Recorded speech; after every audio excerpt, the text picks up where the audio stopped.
Hey everybody, and welcome back to the channel. We're still unpacking, learning new things about the house every day, but I wanted to give you guys a quick update on the doorbell I decided to pick up because this thing is fantastic. It could very well be the Ring doorbell killer in my opinion. In fact, I replaced the Ring doorbell that was on the home with this guy, and it is the TP-Link Tapo D130. It has a host of features including RTSP support, object tracking, people tracking, pet tracking, line cross detection, tamper detection. The list just goes on and on. This thing is packed.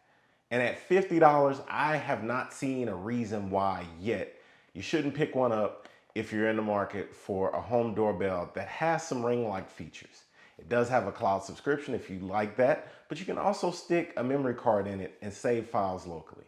So let's go ahead and get this thing unboxed and show you all of the features it has and why I picked it up in the first place.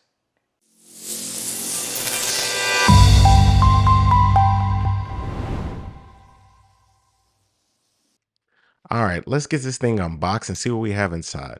I'm pretty sure it's going to be straightforward, just like the unit and U-Bell we unboxed on the channel a while back, but we won't bring that up. I know that's a sore subject for some viewers, but this is made by TP-Link, so I have strong feelings about it working and being a company you can trust. I had a couple of their routers back in college many years ago, and they're still around. So now that we've got it out of the box, we see we have the doorbell, couple of mounting brackets as predicted. This looks like our door chime that plugs into the wall. A couple of different packages here, different mounting hardware and plates, adhesive backing, another angled plate. So you have one to angle the doorbell forward or backwards, and then left or right, depending on the orientation that you align the plate. Then, of course, the doorbell with your two screws in the back. And there's a little tab here, looks like to separate the main housing.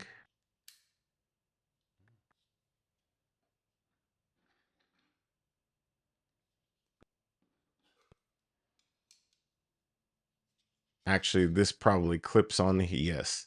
So this clips onto the doorbell so that you can secure it to the wall and then put screws through it, and then the doorbell just clips into place. And then, of course, you use these angle brackets on top of that to angle it in the different direction that you want to use it in. So kind of a three-part system here. One part has the latch, and then you have your angles if you're going to use those, and then the doorbell itself. So that's pretty much everything you get in the box. And of course, a couple of pieces of mounting hardware, screws, etc. So let's go outside. Okay, so now that we're at everyone's favorite part, of course, the time lapse, we're going to go ahead and remove the Ring doorbell and the two wires that secures it into place. One of the big differences between the TP-Link and the Ring has a battery pack, which is required for most of its functions in recording, whereas the TP-Link basically uses your two wires. It's kind of like a low voltage solution and connects to Wi-Fi just like the Ring doorbell. It's secured with two screws, and it fits the profile of a regular doorbell, which I think is awesome because it's kind of discreet. A few folks didn't even know I actually had this doorbell once we got it all wired up and set up. Okay, so we've installed plenty of apps here on the channel, and the TP-Link Tapo app is no different. In fact, it's very similar to the Casa app, which I think they just rebranded to a degree some of their Casa stuff, if not all of it. So we're just going to go ahead and install the app, obviously create an account, go through all the processes and prompts to get to the screen where we can add the device. So some of this we're just going to skip through. This is on iOS 14. Most apps now just notify you you have to manually enable local network access. Then there's a couple of opt-in and opt-out checks. You have to accept the terms of service like you do with anything else. Then you're going to go ahead and create a TP-Link ID. So we're going to go ahead and skip over this part because I'm pretty sure you guys can figure this part of it out.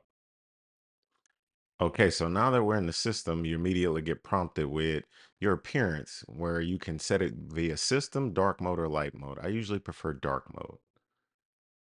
So then you have your location and time settings. A couple other things we're going to poke around here real quick just to show you guys. So you can link Tapo to Casa, kind of like I mentioned. That would give you the ability to use Casa devices if you had any installed or available. We do have some, so we may play around with that later. We're going to skip over two-factor authentication as well and set that up later and get to the basic home structure in the app. And we're going to go ahead and add our doorbell. So this is the Tapo D130. This is going to be the first one on the list. There's a couple of different variations. I went with this one, obviously, because it's the cheapest version. But let's go ahead and get the doorbell set up. So on your doorbell, it should be blinking like you see here. It's going to ask you to connect to the Tapo doorbell Wi-Fi in your Wi-Fi connections on your Android or iOS device. So you're going to go over and do that. Once it's set up, then you can click already connected. And as you can see, it has found the doorbell. So now it's checking for my network connectivity that I'm using. And again, we're going to skip over some of the parts with personal information. So you guys will be prompted to put in like your Wi-Fi network information and stuff like that. Then you're going to go ahead and name the doorbell. We're just going to call this front door. I mean, most doorbells are at the front door. It's going to be in a custom location, which will be the front door as well. And then you just choose an icon. This is more so arbitrary, but this is what you will see in the app once it's set up. All right, so it looks like the doorbell's ready to go. And we can move on to the next step, which should be configuring the wireless, what they call wireless smart chime. And it's called a smart chime for a few different reasons. So yeah, Tapo also has their own unlimited storage option, kind of like Ring. But again, you can use this completely quote unquote offline and local because you can set up RTSP on this and add a memory card.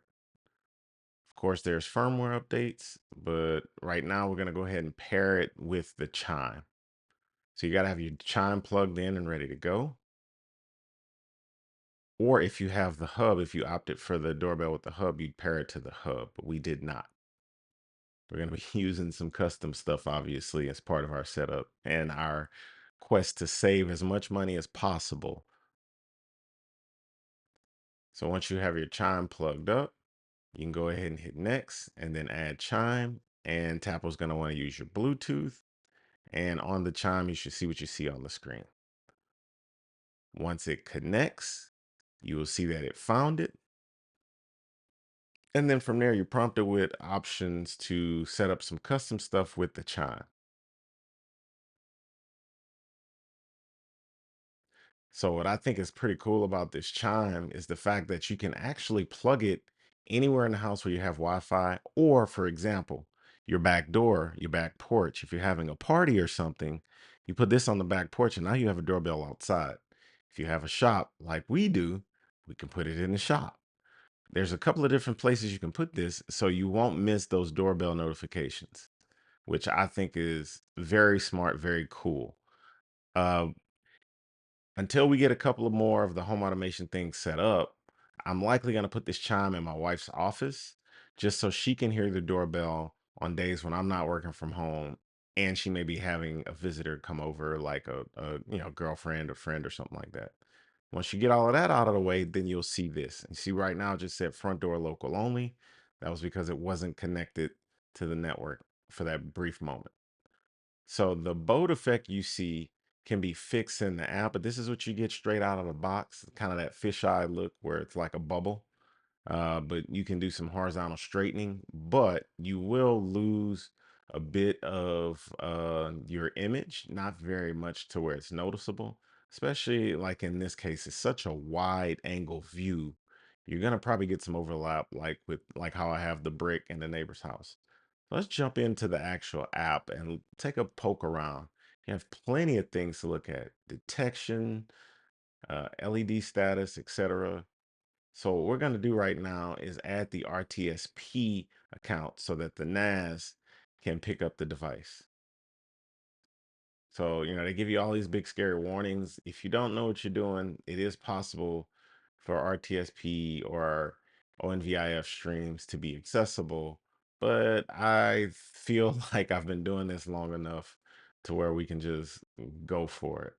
So I'm going to go ahead and give this a username and a password, and I will be right back.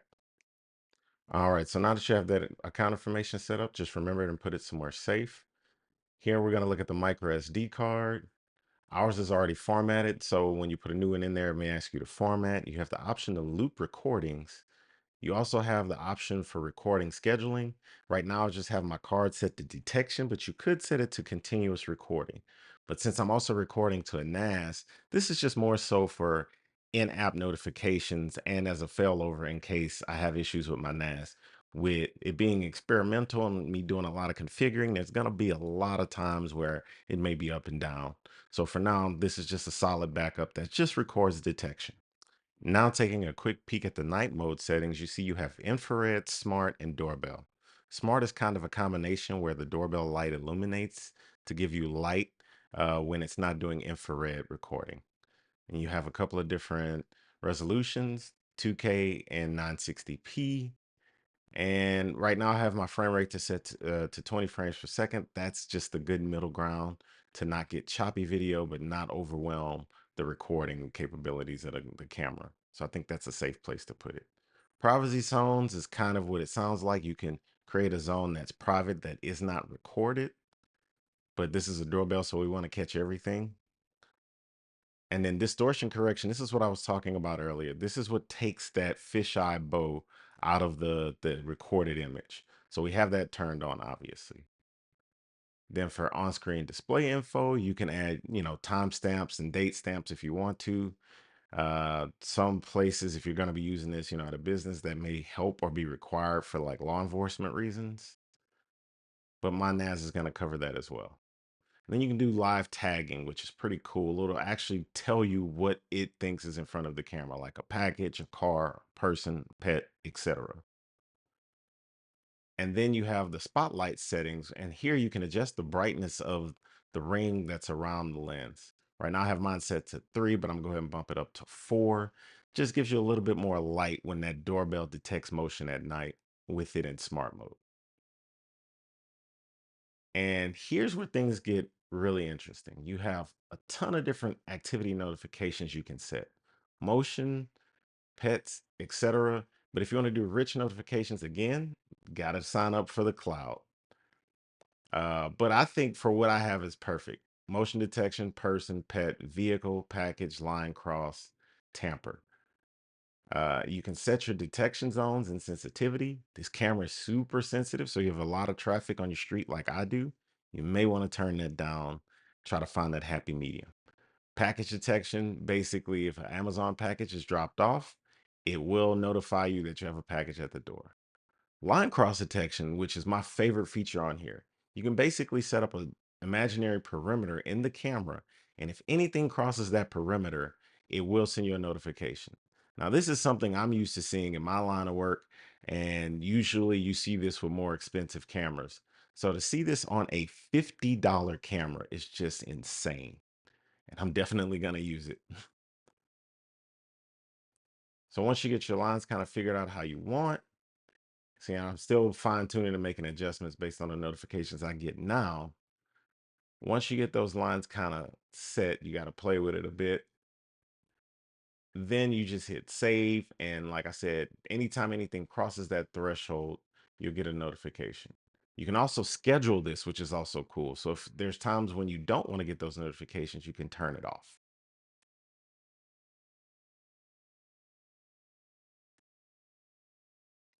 So something else that's pretty cool, even though a bit limited, you can actually change the LED color on the front of the camera.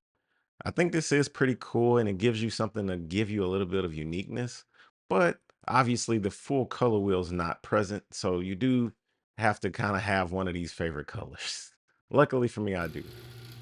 All right, so there will be a little bit more automation in this video with my doorbell triggering my front porch, but I wanted to show you how the LED looks beforehand with the purple glow. And then when I walk up, the LED spotlight turns on. That's that smart mode in action, giving you additional light to try to produce a color image at night, which again, I'm a big fan of.